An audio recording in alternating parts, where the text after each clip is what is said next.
Look down into the bowl and drain it fully so you can see into the trap. Start by turning off the water supply at the shutoff valve and flush to drain as much water as possible from the bowl. If water remains, bail it out with a small cup or use a shop vacuum set to liquid mode and a hose wrapped in a towel to prevent scratching porcelain. Use a compact handheld flashlight and a small round pocket mirror held at a shallow angle to bounce light up into the trap bend, moving the mirror slowly to scan the full curvature for hair, mineral buildup, or small objects. For tactile inspection, straighten a wire coat hanger into a smooth shaft and cover the end with a rag or foam to avoid scratching glaze.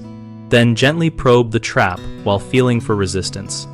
Do not force anything or you risk pushing an obstruction deeper.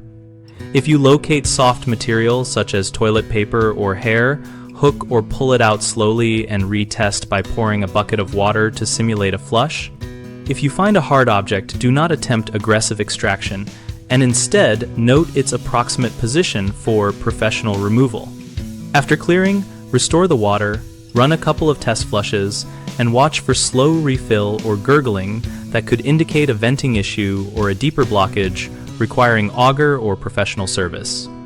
The three most common mistakes are forcing tools and damaging the porcelain or trap, failing to fully drain the bowl before inserting anything, and ignoring signs that the problem is beyond the trap. Forcing tools can chip the rim or crack glaze, so always pad metal tools and use gentle probing motion instead of brute force. Not draining the bowl leaves you working blind and increases spills, so shut off the supply and remove water first. Ignoring persistent slow flush after a local clear can mean a blockage farther down the drain or a vent problem, so escalate to a closet auger or call a professional if a hand probe does not restore normal flow.